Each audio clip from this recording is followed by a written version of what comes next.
Yes, students. Now, in section B, till now we discussed questions of section A, all 1 mark question. All 1 mark question. Now, section B, 2 marks question. So, your chemistry part was question 23. Name the type of bonds formed in ionic compound. So, in ionic compound, what type of bonding is there? Ionic bond, or you can say electrovalent bond. And the compounds formed by carbon. So carbon, it forms covalent compound. So what type of bonding in carbon compound? Covalent bond. In ionic compound, what type of bonding? Ionic bond or electrovalent bond. And in compounds formed by carbon, in carbon compounds, what type of bonding? Covalent bond. So many of you have written only the bonding in carbon compounds, covalent bond only. You have not written the bonding in ionic compound. So in ionic compound, what type of bonding is there? Ionic bond or electrovalent bond. Okay. So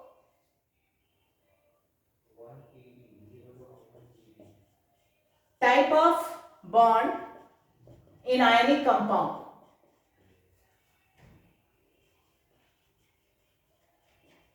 Ionic bond or electrovalent bond.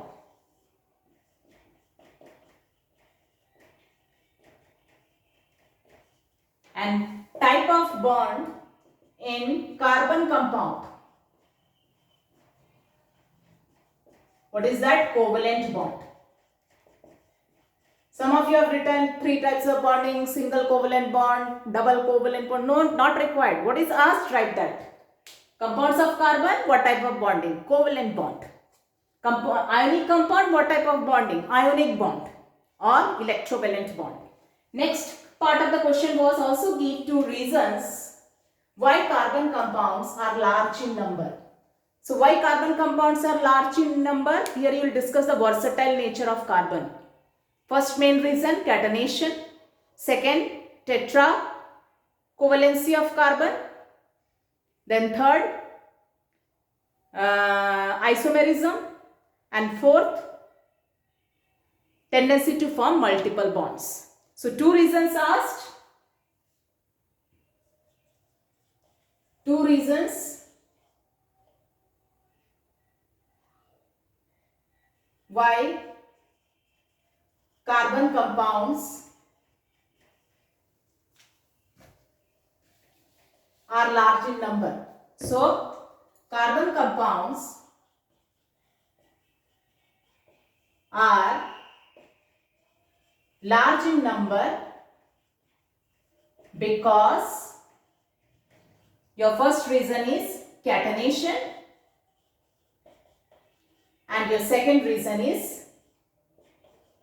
tetra covalency of carbon, or you can write tendency to form multiple bond, or you can write isomerism, and in 2 sentences you explain it. Okay. Next, question 24. Again it was a section B question for chemistry. In 2 parts the questions were: which metal from the following displays zinc from zinc sulfate solution? What is given? Iron, copper, magnesium, silver. Out of these 4 metals, which can displace zinc from zinc sulfate? So which is more reactive than zinc? They can displace zinc from zinc sulfate solution.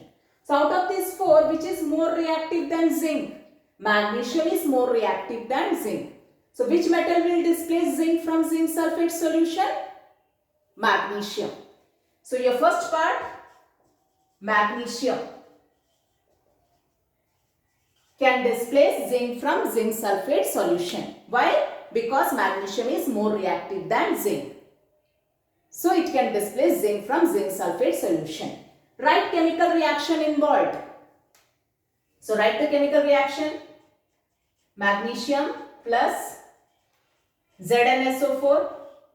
Magnesium is more reactive than zinc. So magnesium will displace zinc and take its place. So MgSO4 plus Zn. So this is the reaction involved here. So half marks, which metal can displace zinc from zinc sulfate solution, and half marks for the reaction.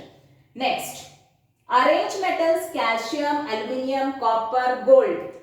Calcium, aluminium, copper, gold and gold in increasing order of reactivity.